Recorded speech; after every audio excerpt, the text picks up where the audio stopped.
Hi guys, this is Cheryl from Full Time RV Newbie. And today I want to talk to you guys about travel days, how I traveled, and I broke down my monthly expenses as a solo traveler, including my gas.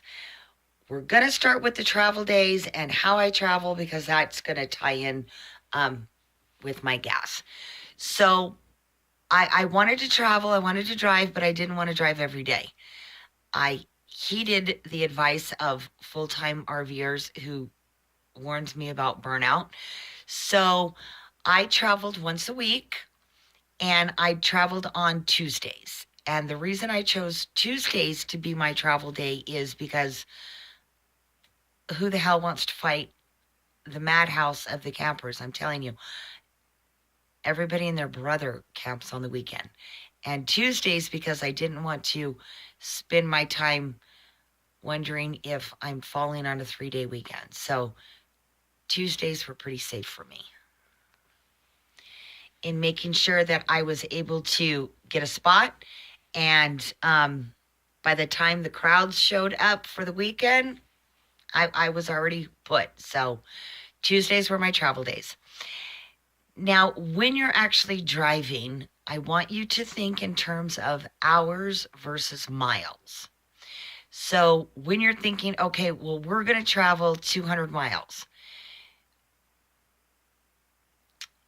200 miles in a car is a snap.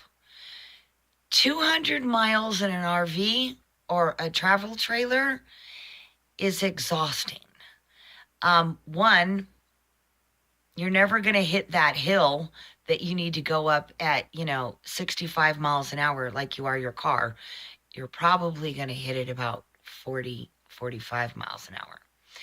And when, unlike driving a car, when you're driving an RV or towing, I imagine, your travel trailer, you're on extremely high alert. You're watching the monitoring system. You're figuring out, making sure your big old self is, properly in your lane. You're not over the white lines and things like that. And you're hyper aware of everyone around you and way ahead of you because unlike a car, you're not going to be able to stop on a dime. So you need to know what the hell's going on as far as you can see up ahead of you. And let me tell you, there are so many horrible drivers out there, especially in California. I don't know what's up with us Californians. Um, they'll cut you off.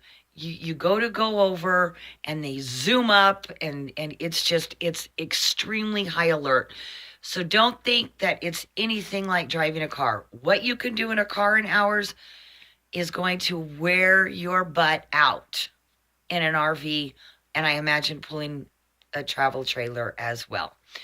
So my comfort level, I found out, is about 3 hours. Two's good. Three is it. That's 3 hours. I'm good. I'm not exhausted, but I'm done. I did travel one day. I did 6 hours, and I'll tell you, it wore me out. The entire next day, I was exhausted from it. So your brain is on really high alert, and that's just exhausting, anyways. It's like constantly being in that fight or flight mode. It's tiring. So find your individual driving comfort time. And just remember that this is your life. It's not a vacation. You don't have to cram in everything in 2 weeks because you're going to have to go back to your sticks and bricks and your regular 9 to 5 job. So you don't need to see everything in a short amount of time.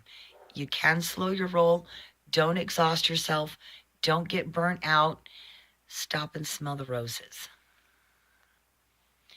Now we're going to talk about my monthly expenses.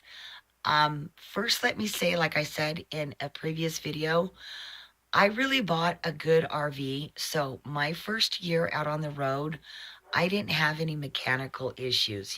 I didn't have wheel bearings going out and I didn't have busted hoses and transmission problems. And I just didn't have any of that, knock on wood.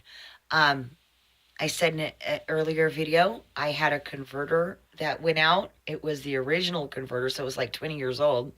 And even the mobile RV mechanic said, I just can't even believe it's been working that long. That's fabulous. That was $240. That was including parts and labor.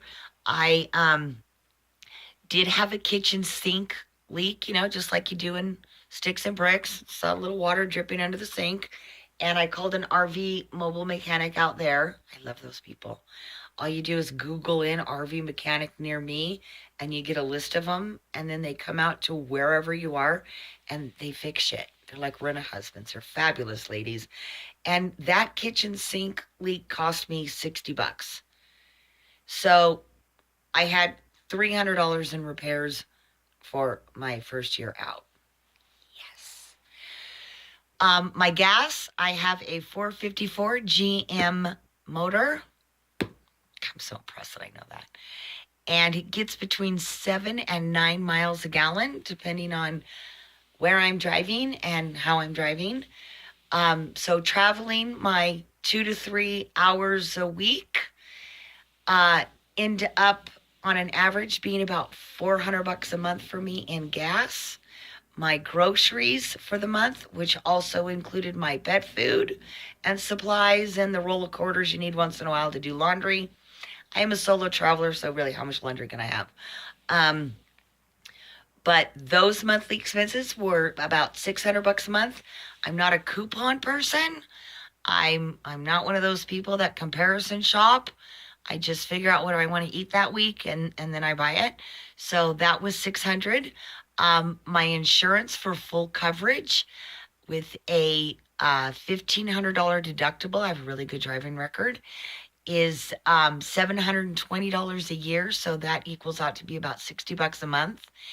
And my cell phone, I have Straight Talk. I have unlimited data, and that is $60 a month. And here's why I like Verizon. I'm sorry, Straight Talk. I don't push any company. Nobody pays me to say this shit. I'm just telling you what I know. Straight Talk rents AT&T and Verizon and all the other towers. So if you have Straight Talk and you're in an area where it is predominantly, that tower's predominantly AT&T, my Straight Talk will bounce off that tire. If I'm in an area where it's predominantly Verizon, my Straight Talk is going to bounce off that tower. So, plus I have a WeBoost. I don't like contracts, like the whole cell phone long-term contracts. I hate that crap. It's like debt. I don't like it. I don't want it. I don't need it. Not having contracts and debt is part of the freedom lifestyle. So $60 a month is my cell phone bill. At the end of the day, it works for me. Let's talk about RV parks. I did mention in a previous video that when I first went full-time, I predominantly stayed in your average RV park, not a resort or, a KOA, but just the mom and pa ones. They were very nice. Many of them look like campgrounds versus just the lineup parking lot. I hate those, so I really avoided those. I got ones with space that really look like campgrounds. The average RV park is $32 a night, and that is taking into consideration I started in Southern California, went all the way through Utah, went all the way through Idaho, all the way through Washington, and down through Oregon, back here to Southern California. So that average is $32 a night. However, I stayed a week, and every place offered me a week price versus a nightly price, and on average that ended up being $27 a night. So for the month rent in RV parks, I spent between $800 and $850 a month. So let's do the $850 a month in RV parks $400 in gas, $600 in groceries and pet crap, $60 insurance, and $60 cell phone. And that is a monthly expense of about $2,020 a month just for me. I'm not a budgeter. I'm not little Miss Frugal.